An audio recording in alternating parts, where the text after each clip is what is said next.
Seven geography हमारी दुनिया और इसका अध्याय हमारा 10 है। मानव पर्यावरण अंतःक्रिया अपना प्रदेश बिहार। इस चैप्टर के सारे अभ्यास के प्रश्न हल देखिए। पहला सवाल, सही विकल्प का चयन करना। बिहार के पूरब में है। बिहार के पूरब में क्या है?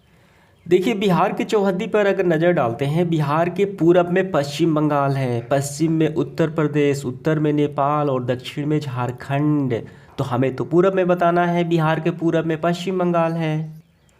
तो ऑप्शन नंबर ए बिल्कुल हमारा सही होगा। इसके बाद दूसरा देखिए, मधुबनी पेंटिंग जुड़ी है।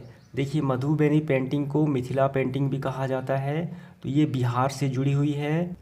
देखिए, बिहार की मधुबनी पेंटिंग, ठीक है, तो ये पूरे विश्व में ये काफ़ी फेमस है। मिथिला से उभरी पेंटिंग, तो ये मिथिला की पेंटिंग मानी जाती है।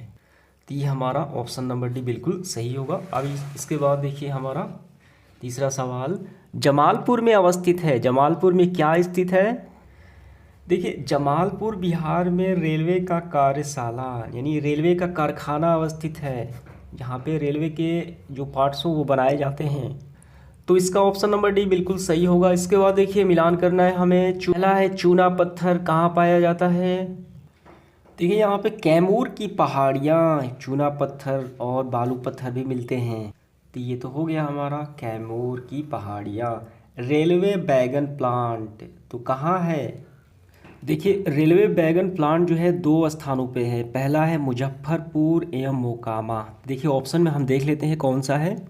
देखिए, रेलवे वैगन प्लांट जो है मोकामा है, तो ये हमारा पूरा हुआ। जर्दालू, देखिए आम की एक प्रकार है, तो ये भागलपुर में हो जाएगा। तेल शोधक कारखाना, तो ये बरौनी हो जाएगा। तो ये हमारा मिलान हो गया। देखिए, अब हम देखते हैं सब्जेक्टिव टाइप क्वेश्चन में। पहला है, निम्नलिखित प्रश्नों के उत्तर दीजिए। बिहार की भौगोलिक दशाओं की जानकारी दीजिए। इस प्रश्न का क्या मतलब है? देखिए, भौगोलिक दशाओं की जब हम बात करें तो हम बिहार की चौहद्दी देखेंगे, उसके बाद वहाँ की जलवायु देखेंगे, मिट्टी देखेंगे, बारिश, तापमान वगैरह, तो वो पूरा आ जाएगा भौगोलिक दशाओं में। ठीक है, तो चलिए इसका उत्तर हम लिखते हैं। तो हम इसका उत्तर ऐसे करेंगे, बिहार के भौगोलिक दशाओं में इसके पूरब में पश्चिम बंगाल है, पश्चिम में उत्तर प्रदेश तथा उत्तर में नेपाल तथा दक्षिण में झारखंड है। यहाँ जलवायु उपोष्ण कटिबंधीय है, यानी ना ज़्यादा गर्मी ना ज़्यादा ठंडा, उपोष्ण कटिबंधीय है। मानसून समय पे आता है, तभी तो खेती होती है। यहाँ गंगा मैदान की उपजाऊ मिट्टी है, तो ये काफ़ी यानी यहाँ पे जलोढ़ मिट्टी पाई जाती है। तथा बारिश 100 सेंटीमीटर से 150 सेंटीमीटर के मध्य होती है। अधिकतम तापमान 40 डिग्री सेल्सियस और न्यूनतम औसत तापमान ये देखा गया है 8 डिग्री सेल्सियस होता है। ठीक है, तो ये हो गई हमारे बिहार की भौगोलिक स्थिति की जानकारी। क्लियर हुआ आपका? अब इसके बाद देखिए क्वेश्चन नंबर दूसरा, बिहार में लोगों का मुख्य पेशा क्या है? तो बिहार में देखिए कल कारखाने तो वगैरह ज़्यादा है नहीं, तो बिहार में मुख्य पेशा क्या है? कृषि ही है, और सबसे ज़्यादा उत्पादन होता है चावल का। देखिए, हम इसका उत्तर लिखेंगे, बिहार में लोगों का मुख्य पेशा कृषि है। ठीक है, यहाँ धान का प्रमुख फसल है। अन्य फसलों में गेहूँ, दलहन, तिलहन, दलहन मतलब दाल वाले, तिलहन, जूट, लीची, केला की खेती होती है। उद्योग में तेल शोधक कारखाने बरौनी में है। मुंगेर में सिगरेट कारखाना है। तो यही लोगों का मुख्य पेशा है।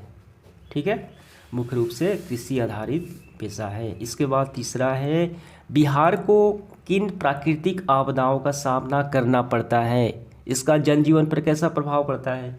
देखिए, बिहार में सबसे प्रमुख प्राकृतिक आपदा अगर ले लिया जाए तो वो बाढ़ है, जो प्रत्येक साल आता है और जनजीवन को तबाह कर देता है। ठीक है, तो वही हमें बताना है। तो इसका उत्तर हम ऐसे करेंगे। देखिए, बिहार में प्राकृतिक आपदा में प्रमुख रूप से बाढ़ से प्रभावित रहता है, जो प्रत्येक साल आता है। अन्य प्राकृतिक आपदा में सूखा है, पहले स्तर पे बाढ़ हो गया। जो बारिश का अभाव में होता है सूखा, इससे जनजीवन काफ़ी प्रभावित होता है, यानी बाढ़ और सूखे से। बाढ़ के समय मानव तथा पशु दोनों की आवश्यक बुनियादी वस्तुएं, देखिए आवश्यक बुनियादी वस्तुएं जैसे कि खाने की वस्तुएं, ठीक है, पानी, दूध, छोटे बच्चों के लिए, तो वो सारे क्या है, वो नहीं मिल पाता है बाढ़ के समय। आपूर्ति ठप पड़ जाती है, तथा घर गृहस्थी छोड़कर भागना पड़ता है। अगर घर में पानी घुस जाए तो हम भाग जाते हैं। तो बिहार में ऐसा प्रत्येक साल देखने को मिलता है। ठीक है, तो यही जनजीवन पर प्रभाव पड़ता है प्राकृतिक आपदा का। तो ये आपका उत्तर क्लियर हुआ तीसरे का। अब इसके बाद देखिए हमारा चौथा सवाल क्या है, बिहार की सांस्कृतिक विशेषताएं लिखिए। बिहार की सांस्कृतिक विशेषताएं कैसी है, इतिहास, अगर इसका इतिहास देखा जाए तो। ठीक है, कौन कौन से त्यौहार मनाए जाते हैं, कौन कौन से लोग भोजन करते हैं, तो वो सारे प्राकृतिक सांस्कृतिक विशेषताएं में आ जाएंगे। देखिए सबसे पहले आपको ये लाइन लिखना है, बिहार की सांस्कृतिक विशेषताओं में यहाँ पर्व त्योहारों तथा ऐतिहासिक धरोहरों का विशेष महत्व है। तो आपने ये लाइन लिख ली। अब इसके बाद लिखने के बाद आपको ये लाइन लिखना है फिर। ठीक है, क्योंकि यहाँ पे छठ पर्व सबसे महत्वपूर्ण है, स्फूर्ति, उत्साह, सहयोग, स्वच्छता को जन्म देती है। और इसके साथ ही साथ देखिए ये सभी त्यौहार मनाए जाते हैं, तो यहाँ तक आपको कर लेने हैं।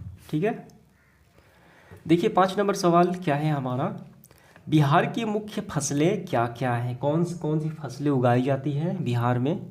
तो हम इसका उत्तर लिखेंगे, बिहार की मुख्य फसल निम्नलिखित है, यानी बिहार की मुख्य फसल में धान यहाँ प्रमुख फसल है। अन्य फसल में गेहूँ, मकई, दलहन, तिलहन, गन्ना, दलहन मतलब दाल वाली फसलें होती है, चना, अरहर, ठीक है, वो सारे, मसूर, तिलहन, गन्ना, जूट, मसाले इत्यादि भी उगाए जाते हैं। आपको ये भी लिख लेना है, यहाँ पे तंबाकू, केले, लीची, पान की खेती, आम वगैरह की, ये सारे भी होते हैं। देखिए अगला सवाल 6 नंबर क्या है, बिहार किन किन खाद्य पदार्थों के लिए प्रसिद्ध है। यहाँ पे कौन कौन से खाने वाले चीज़ें काफ़ी फेमस है पूरे भारत में बिहार के। देखिए यहाँ पे नज़र डालिए, बिहार की अगर खाद्य पदार्थ में लिट्टी चोखा, ठीक है, और चूड़ा दही, ये पूरे यानी ये फेमस है। तो हम कैसे लिखेंगे, तो हम लिखेंगे बिहार का मुख्य भोजन चावल है, दाल सब्जी, लिट्टी चोखा, दही चूड़ा आदि प्रमुख खाद्य पदार्थ प्रसिद्ध हैं। देखिए क्वेश्चन नंबर 7, मिथिला पेंटिंग की मुख्य विशेषताएं क्या है, यानी मधुबनी पेंटिंग की क्या क्या विशेषताएं हैं वो बताना है। तो इसका उत्तर हम यहाँ से करेंगे, बिहार की मधुबनी पेंटिंग अब पूरे विश्व में लोगों की पसंद आ रही है, पूरे वर्ल्ड वाइड विश्व के स्तर पर ये फेमस है। बिहार से उभरी ये पेंटिंग या कला जिसमें प्राकृतिक रंगों एवं प्रतीकों का इस्तेमाल किया जाता है, इस क्षेत्र में लोगों को रोजगार उपलब्ध ये क्या करा रही है पेंटिंग। तो बस आपको यहाँ तक कर लेना है। ठीक है, अब इसके बाद देखिए 8 नंबर, मैंगो शावर से अब आपके घर मोहल्ले में क्या क्या परिवर्तन दिखता है बताइए। देखिए मैंगो शावर क्या कहलाता है, अप्रैल मई के महीने में वर्षा की हल्की फुहार पड़ती है जिसके कारण आम के फल तेज़ी से बढ़ने लगते हैं, अतः इसे मैंगो शावर कहा जाता है। तो इससे क्या जनजीवन पर प्रभाव पड़ता है, तो इसका मैं स्क्रीनशॉट लगा देता हूँ, वहीं से आपको कर लेने हैं। अब इसके बाद देखिए क्रियाकलाप में हमें नीचे 11 किस्म के आम दिए, इसको ढूंढना है नाम। ठीक है, तो पहला देखिए चौसा हो गया, दूसरा देखिए बम्बैया हो गया, ऐसे ये पूरा मिल गया, और तीसरा जर्दालू हो गया, इसी तरीके से देखिए मिठुआ हो गया, अब इसके बाद दशहरी हो गया। इसी तरीके से आपको अन्य भी ढूंढ लेने हैं। अब इसके बाद देखिए यहाँ पे 2 नंबर में बिहार के मानचित्र में नदियों को दर्शाना है, कौन कौन सी नदियाँ हैं यहाँ पे आपको पूरा करना है। तो यहाँ पे मैं इसका भी लगा देता हूँ। ठीक है, तो इस तरीके से हमारा सेशन समाप्त हुआ। धन्यवाद।